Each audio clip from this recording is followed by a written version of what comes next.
Hello and welcome to the Brutal Iron Gym podcast, where our goal is to cut through the BS and deliver the brutal truth about topics related to health and happiness. Today's podcast number 1578. The topic is nutrition and the title is Recent Advice Given to a Nutrition Client. So I thought it would just be fun to go through. We're going to just read through some entries that I have for a nutrition client. Now this client actually do their training as well. But this is what I do with all of my online clients is we have a Google Doc. They have their own kind of journal, and they can write in any questions they have. And then I also provide weekly feedback for training videos and nutrition as well. So I thought I'd just share a little bit about this client's entries so we all could just learn different elements that we were discussing this week. So for this client, they have calorie targets. They have training day targets and non-training day targets. And that just is because on days we train, we use more calories, we burn more calories than on days we don't train. Just kind of makes sense. So you might have heard the term caloric cycling, and that generally refers to not having the same target calories every single day. So if you diet and say, for example, you want to eat between 16 to 1800 calories every day, that's not really optimal because our activity level is different every day. So you'd be getting a different deficit or maybe not a deficit at all on certain days if you just kept your calories exactly the same. So the idea of caloric cycling is that you have some days where you have higher calories, some days you have lower calories, and that is built in to match days you have higher activity or lower activity. So that way you can better match the appropriate deficit for the day's activity levels. Now, we do have some past podcasts. You can learn about caloric cycling if you want. So we have a dieting one based on caloric cycling. That's way, way back, podcast 173. So that was actually back in February 19th of 2019. So still good information, but it's definitely a while back. If you need to find that, you can go to our website at www.brutalirongym.com. We have a podcast player right there. You can listen to the podcast every day. And we have instructions on how to find older podcasts. A more recent one we have is podcast 964, which is a Q&A podcast titled Caloric Cycling for Weight Gain. So it's actually how I use caloric cycling to help people gain weight or gain muscle tissue. So you can use caloric cycling to gain weight or to lose weight. Pretty cool. Now, the other kind of component of that is we have protein targets. So for example, his calories for his training day is 2,400 to 2,600. And then his non-training days is 2,200 to 2,400. So it's not a significant difference. It's just like a 200 calorie window lower. Now, he does burn more than 200 calories in his training, but I have it set up this way so that way he's not too much of a deficit on non-training days where he's losing his mind, he's super hungry, but he doesn't have a crazy surplus on training days to where he doesn't still have some degree of a deficit. So we're not so we are still achieving this setup, we're still achieving fat loss on training days, whereas if I were to feed him more on training days, I'd have to feed him less on non-training days, and that would negatively impact kind of the way in which he would manage it.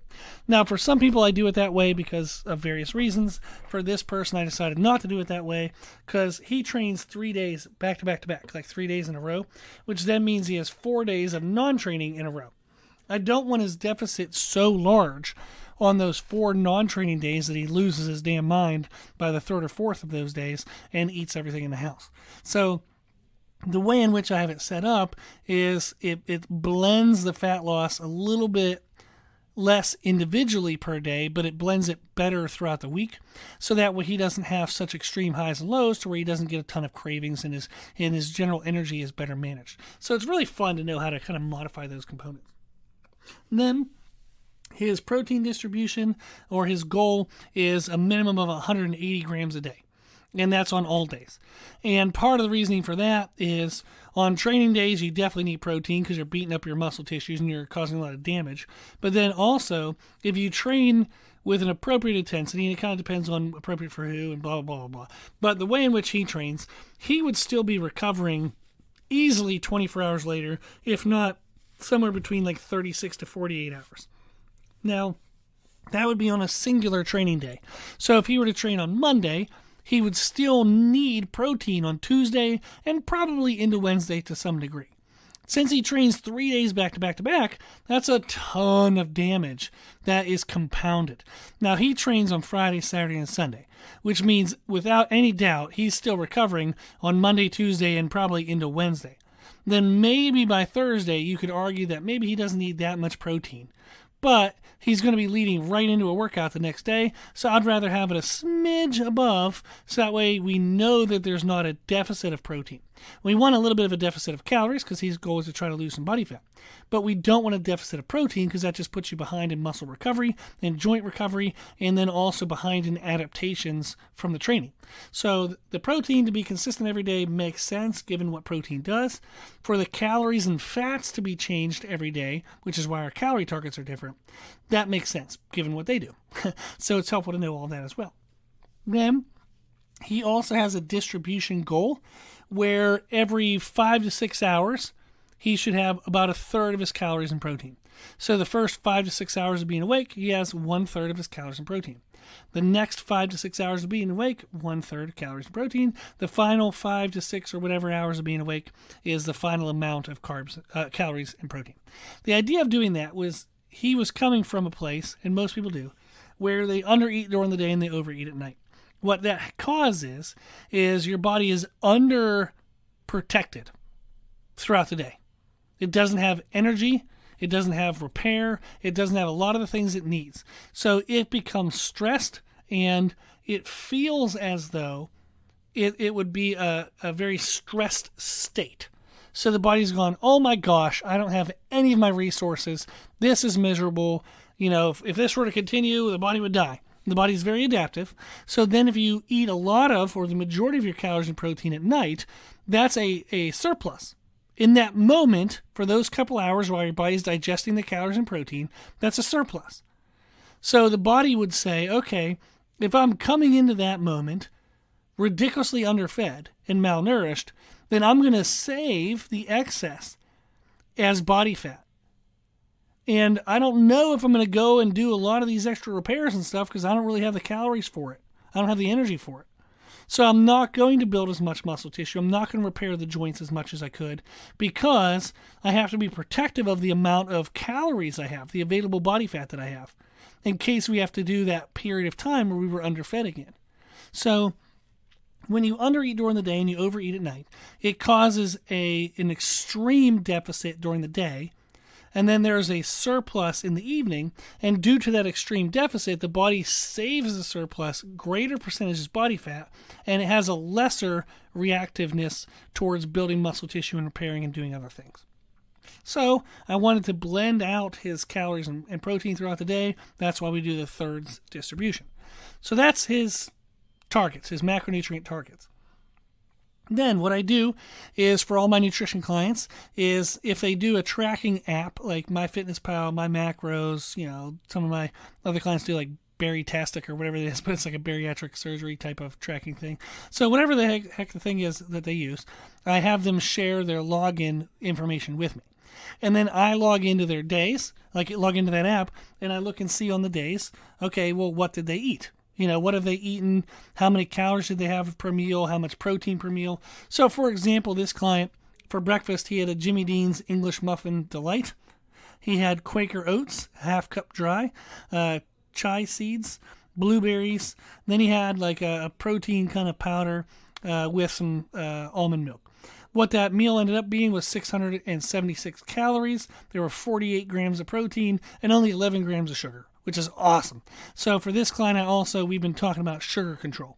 So I look through, I see the foods they eat per meal. I check out the percentage of, how much protein is in meal compared to the calories. I do all that stuff. So for him on the one day, it would have been January 29th, he had 2,704 calories, 198 grams of protein. And I said, excellent job. So his calories are a little high, so we would want the range of 2,400 to 2,600, but he had 2,700. So it's a little high. It's 100 calories over. Not the end of the world, but it is something to be kind of aware of. But his protein was really good. So since his protein was high, although his calories appear high, the calories include the amount of protein he has. So if protein is high and the calories are a smidge high, that means that he still was in a pretty good control of carbs and fats. Now, this is what I do all day, looking at this stuff, and that way I can help people. So, for example, the day before, he had 2,577 calories, which was within range.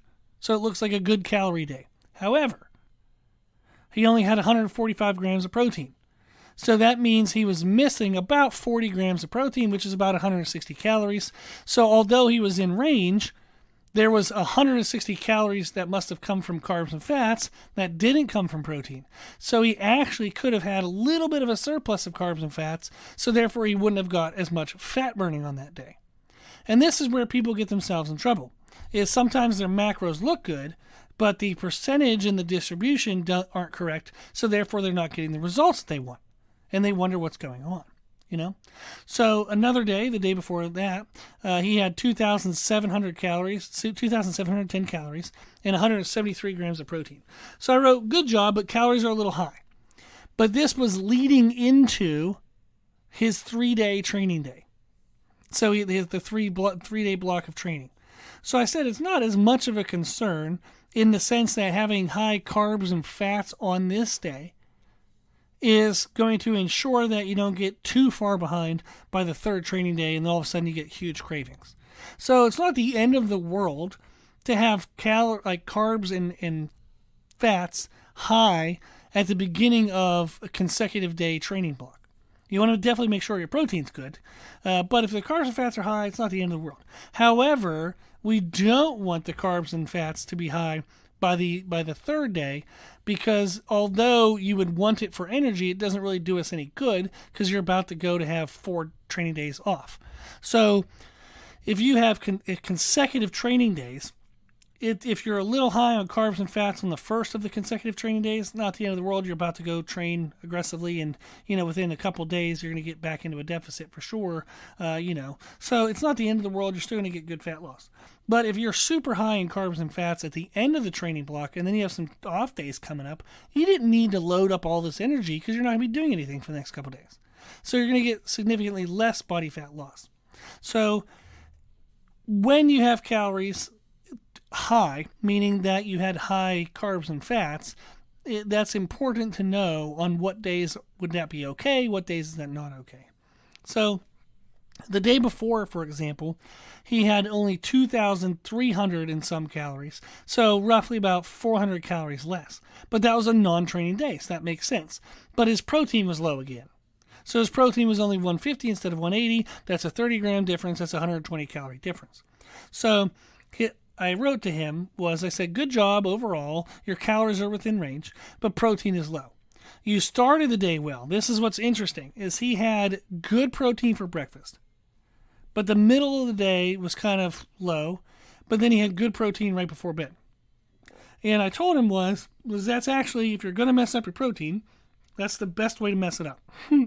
Because you started the day with good protein, so your body didn't kind of feel behind immediately to start the day.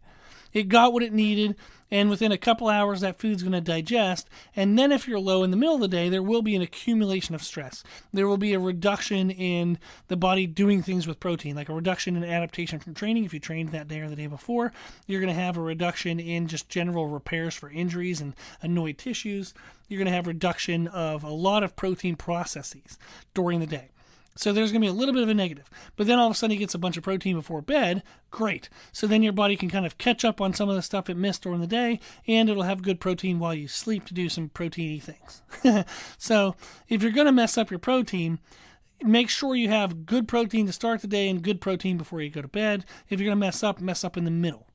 So that's important to know. The day before that, his calories were 2,451. They should have only been 2,400 at the highest. So he is over by 51 calories, but it's not really that significant. However, his protein was low again. So his protein was low again. And I said to him, you had good protein at breakfast and lunch, but dinner was low. You got a protein shake in before bed, it looks like. So that was good to buffer it being low, but it was still low.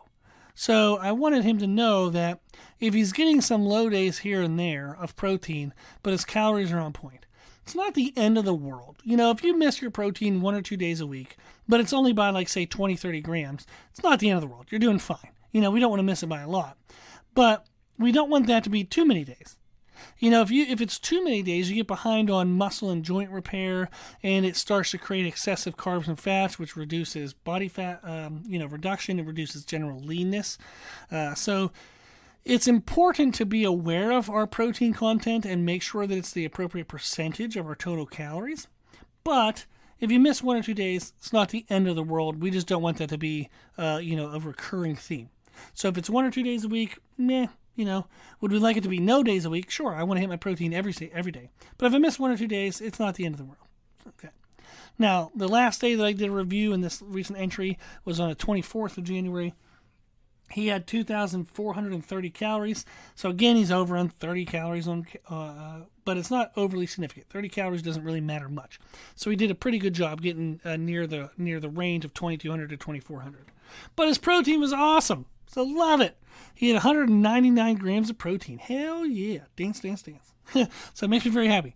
But I'm very happy for him. And what's nice is even though he's 30 calories over in his calories, his protein was so high that likely the extra calories would have come from the protein, so he still would have had a great level of control for his carbs and fats. So awesome day, wonderful, love those days, they make me happy. So that is what we do as part of our nutrition service. Is I give people, calories, protein, distribution targets. We do talk about cholesterol, we talk about sugars, we talk about fiber, we talk about whatever else that individual needs. And then I go through and I check their foods every day. I see what foods they're eating.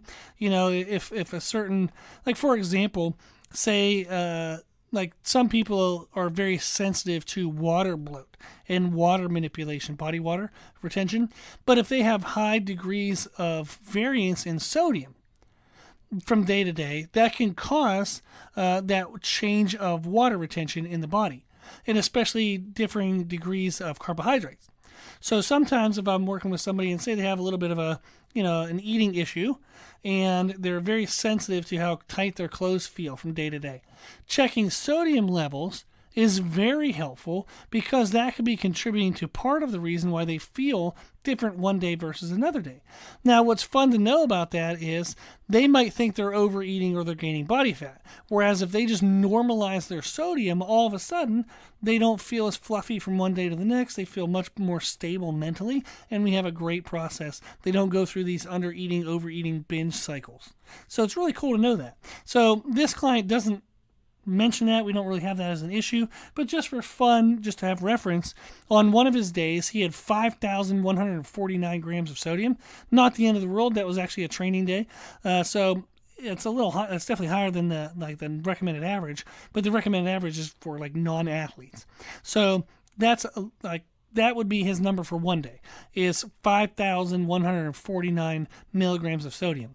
Then the very next day, he had 4,220. Not too much of a difference, pretty consistent there.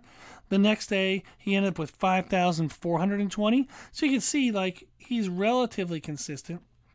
The following day, he's at 4,191. So he's kind of doing pretty good, just varying back and forth, roughly 15, 20-ish%. So pretty cool. Good job there. But some people, they might have a day of 4,000 milligrams of sodium. They freak out a little bit, feel a lot of water bloat that day. So then all of a sudden, the next day they undereat. Their sodium's only 1,500, but they feel super ravishy. They're really hungry, big cravings. So then all of a sudden the next day they overeat again. They do high carbs and the sodium goes back up to 4,000. They get a ton of water retention and then they freak out and undereat again. So there's a lot of variableness in other elements when we look outside of calories and protein. Carbohydrate consumption, if that widely varies, that can widely change your water retention, which changes your body weight and how tight your clothes feel from day to day. We look at sugar, we look at cholesterol, we look at any element like fiber, whatever helps that individual.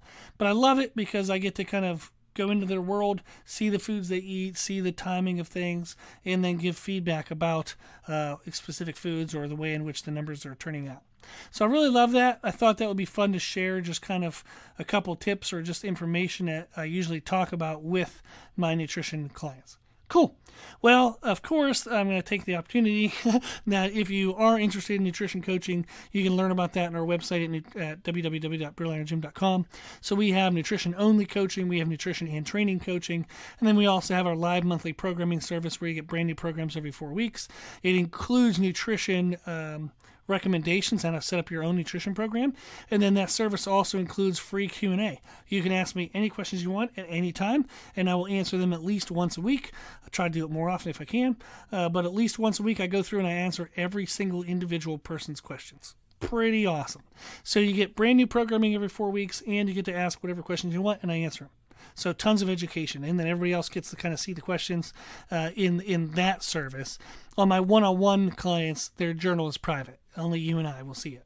But in the live monthly programming, the questions are visible to everybody. Now, your name isn't tagged to it, so nobody knows who wrote what. But that document is open to everybody in the group, so that way everybody can learn from the answers. So I really love the idea of all these services. I love being able to help people one-on-one, but I also love offering people great programming and great education at a little bit of a cheaper cost, and that's what that live monthly programming service is for. Cool. Check all that out if you want on our website, www.brutalirongym.com. Now, if you have any questions, feedback, suggestions, really anything that you want to know, let me know at my email, brutalirongym@gmail.com. And then if you like our podcast, please share it. When you share it, let people know that we answer questions for free. That's the whole idea of what this podcast is just to help people with education. And if you have any specific questions, we want to be able to help you by answering them. And thank you to those who donate to support that process and help support the podcast so we can continue to help people. You can donate on our website, www.brutalirongym.com. Even just $5 a month, it helps a lot. It adds up. It really does help. So thank you to everybody who's been doing that. It really helps cover the overall cost somewhat. So just lessen the cost for me. I appreciate it very much. And then if you like the information we share in our podcast, you can find more from us on our social media channels. I post on Instagram every day, also on YouTube a lot. So find us and follow us under the name Brutal Iron Gym. As always, I hope this was helpful, and thank you for listening.